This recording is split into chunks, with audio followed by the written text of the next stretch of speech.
We begin this week talking and looking at the first part of Elena Aguilar's journey, Know Yourself. And she says right at the outset, when you know yourself well, when you can understand your emotions, social identities, core values, and personality, you gain clarity on your purpose in life and in work. Let's begin. Aguilar points out that self-knowledge helps us to be more confident about our actions and clear on our decisions. It's what enables us to show up in the way we want to show up. She points out that when we're clear on our values and align our skills, time, and energy to our purpose, that's purposefulness as a key trait of the resilient. We'll have an opportunity to explore what we might say our core values are. We know they change over time, perhaps, but our values orient and drive us, and they anchor us. We experience integrity when we act in alignment with them. When our actions are not aligned with our values, it doesn't feel good, and we say to ourselves, "This isn't me," which can indicate that our actions don't reflect a core value. We find it helpful to think about our socio-political identity. That's the kind of knowledge that can help us understand and uncover potential bias, and this awareness is a strength. A social political identity refers to the groups you may belong. It might be race, ethnicity, gender, class, background, sexual orientation, but it helps understand the complex way that these intersect and influence the power we have.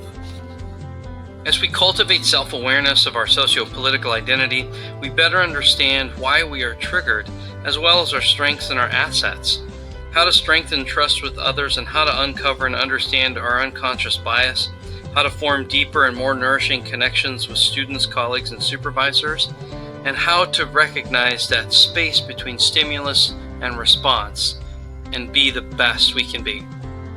Aguilar writes that vulnerability will be a regular emotional experience on this journey. Points out that sociologist Brene Brown defines it as the courage to be yourself. We can't know ourselves unless we become vulnerable with ourselves. We have to be willing to feel the tender places and acknowledge the unique gifts and talents we bring to see your shadow self, the parts that we don't want to know and things that we may well not like.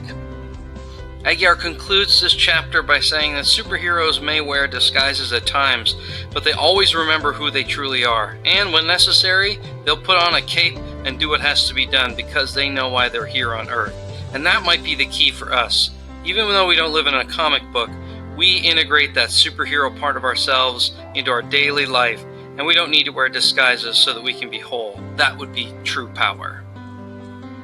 So in the next few weeks, we want to give you an opportunity to focus on these 4 pieces that Aguilar outlines: socio-political identity and a knowledge of that. What are our core values? Reflecting on change, incremental change that we can begin, and putting into place practices that promote self-discovery. Look to your email and the links for those resources, and we're going to get started. Let's begin.